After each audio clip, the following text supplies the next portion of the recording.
Performance reviews, chapter 13. This is the time during the year, or for some of you, twice a year, when you do performance reviews as a leader of your organization. So, this is the time when you are a judge and also the jury. Look at this cartoon. That's my performance review. 2 thumbs up. A lot of times, our employees feel this way. They feel they've not been given enough review feedback in their performance and not treated fairly. So the goal of performance review is just this one thing: to improve your subordinates' performance. Simple. What's the goal of performance review? Is to do everything possible in that time to review your subordinates' performance. And there are two gaps. Remember, the gap of skill and then the gap of motivation. Those are the two gaps you're trying to fill using the medium of performance review to fix those gaps. Remember, dollar values are tied. You give raises or bonuses based on the performance review. So take this work very seriously. The biggest issue that I've seen with performance review is just unclear expectations. The leaders have not said clearly what are the expectations that they have. If they've not even said clearly what they want, then they will never be able to get the performance that they want from their employees. So there are two types of goals that you want to set based on the output. The qualitative goals, which is the product that we are building of good quality, and also the quantitative goal, like how many units of work are we expecting to get done. So defining those clear boundaries of goals and responsibility is the biggest review when it comes to performance reviews that are done subjectively. Do not conflate performance versus potential. Performance looking back, like what was expected and what was done, versus potential is more about the future. What do you expect the potential of this person? Are they learning rapidly? Are they able to take on more over time? Are they accelerating their growth? So there are two parts of the review: performance of what happened looking back, and potential of what is it that you anticipate based on the history of movement. Think about this as speed, and think about this as acceleration. So moving faster.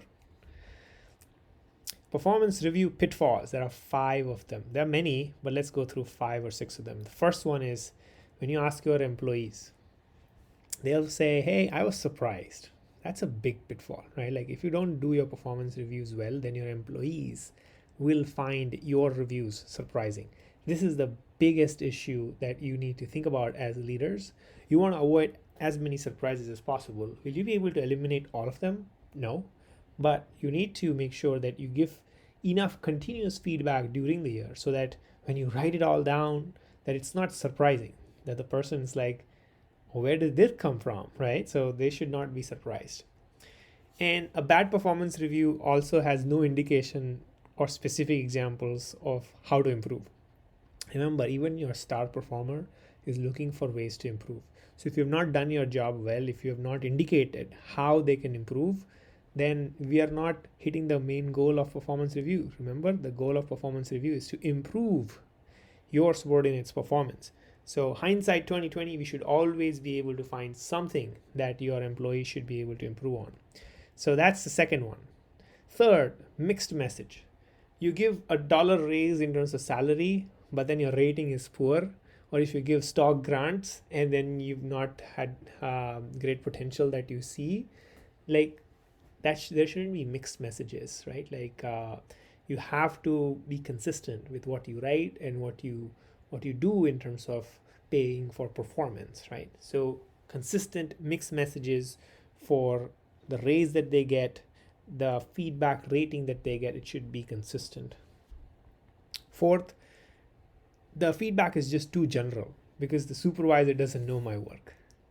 Look at that feedback, right? Like these are the pitfalls. You have to learn to really understand the work, and that we've covered in the previous chapters. Know your work, right? You need to know as a supervisor how the work is done. And if you don't know that, then you will not have a good way to give them performance reviews because your feedback is going to be very general, right? So that is bad. These are all bad points that you should avoid. And biases, right? Recency bias. Only recent work was considered. Like if you don't, as a leader, maintain the log or some way to keep track of, what work was done over time. And if you just, like, now that you have to do performance review and wake up at the last moment and then write up a few things, that doesn't make sense. You're not doing your job. You're not doing your most important job if you do not give perfect, absolute best performance reviews. You have to take this work very seriously and can't just ignore all of the work that the employee did. You just have to look at all that, not just the recent work. And then the last one, I had one other point there, but like the key takeaway in all of this, so these are all points that you learn, right? Like the one I had was you didn't consider holistic feedback, meaning you these are all your perceptions, but all other people think differently. So when you write feedback, you want to make sure that you collect feedback from other people and validate.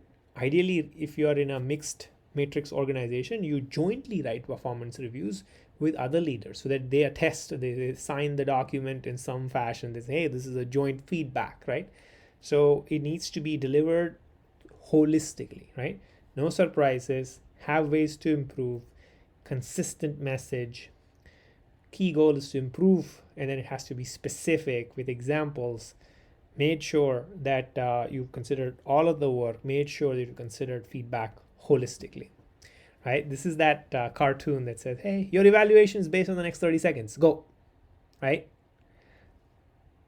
You just looked at the last 30 seconds or the next upcoming work. What about everything else that I did?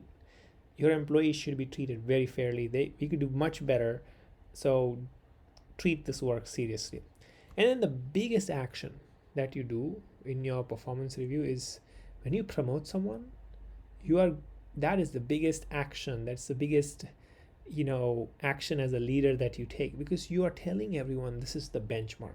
Look at how good work this person's doing, and I want everyone to follow that. This is what I value, this is what I adhere to, this is what I like. So you want everyone to do that. So who you promote, I can't emphasize this, and who you, by that same lens, not promote is very critical. It gives out clear examples of what is it that you value as a leader, who are those people that are actually imbibing those values and actions and doing great work. So remember this. If you could remember this one thing, is just take this work very seriously, and then who you promote need to be those people in that new role, to be the role models. You cannot take this lightly. People will take this signal very much more bigger than all the words that you have spoken. So what you do is the biggest action. And then 5 tips to making great performance reviews. When you write your performance review, it needs to be frank. You need to praise for things that they did well, criticize for areas where they absolutely flunked and need to improve, and give specific examples, right? Second, take performance reviews seriously. Do not start this work at the very end. You will forget. Take copious notes during the year, so that when it comes for review, you're not totally starting from blank slate. Prepare for it. Give enough time. Send a pre-read of the document so that when they read the document, they're not surprised. They can come prepared with questions. You are coming prepared with questions and all of that, right? Just take performance review seriously with the goal to improve the performance of your team member, right? That's the key.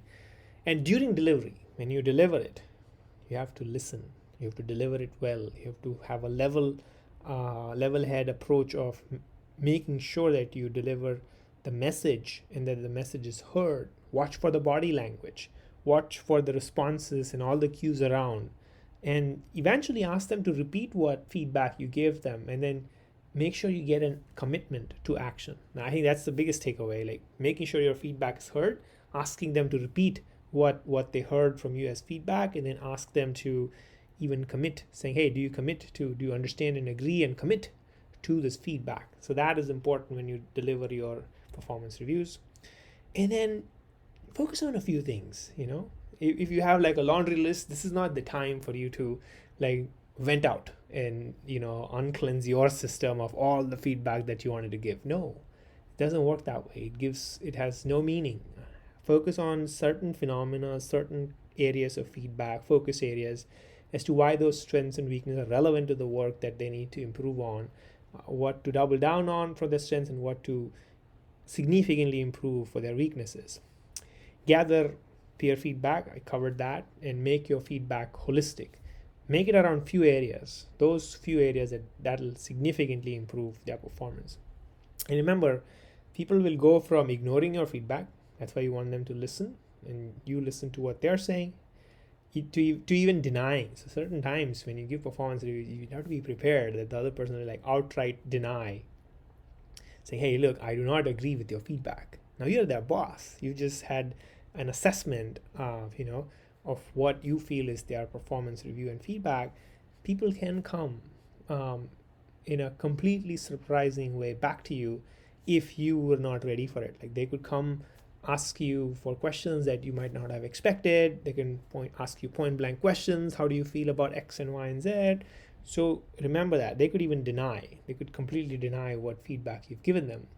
So you have to figure out how you emotionally take care of that situation, pause that meeting, reconvene. If it becomes so emotional that they even went out and cry, you want to stop that discussion. You want to do it when they're ready, right? So there are a lot of subtleties in doing performance review. The first one is going to be very tough. So if you are a supervisor and if your subordinate is a manager doing this feedback, remember the first one is emotionally very challenging because you're doing it for the first time, right? So give yourself enough time and space, prepare it, do some pre-read with your mentor, with your manager, to make sure that you're ready to deal with all of these emotional sides that can come up during denial phase. Eventually people will just blame others, right? So you go from ignoring to denying to even blaming. You can say, hey, that person was responsible, that person did it, I did my work. So they will not even take responsibility, right? So then you have to have specific examples that tell them, hey, look, this and that. And then examples that can be, you can look from the email chain, from messages and all of that. You have to be ready for a great performance review, especially if it is a performance improvement plan. Then you have to be really ready with specific examples, and you have to be mind level set in terms of delivering it clearly as to what is the path to improve. And that's a separate topic altogether, to how to give performance improvement plan, right, reviews. And then eventually people go from blaming others to responsibility. This is where the constructive solution finding step happens, right? They take responsibility, say, I agree with your feedback, I'm going to go improve it. And then eventually you find joint solutions with them. Remember? So these are the 5 major tips for performance reviews. And then a pro tip, last one, focus on your stars. This is expensive work. Focus on giving performance reviews to everyone, but focus primarily, disproportionately on your star performers. If they improve, they're going to lift up everyone's performance, right? So it's a high leverage work. Focus on your stars, give them thorough feedback, get them to be the best next software engineer out there, next leader out there. If you build your team on the basis of your stars, then you're going to be fine. Remember, I leave with this cartoon at the very end, right? This is a Dilbert one, quite good. But overall, performance reviews is hard. Take it seriously. Spend enough time doing it and improve. Figure out what worked, what didn't work. Eventually even ask your team members to review you as a manager. Like, how did you do in terms of giving them the feedback that you gave them, right? Performance review is hard. And then altogether, if you have to improve someone's performance, it's a very different way of doing it, right? So avoid surprises, do a good job. If you do performance reviews well, believe me, this is the best way to improve someone's performance for the long run. And then your actions also tied to it. You're giving $1 raise for every performance improvement that you've seen, right? Good luck to be acing your performance review.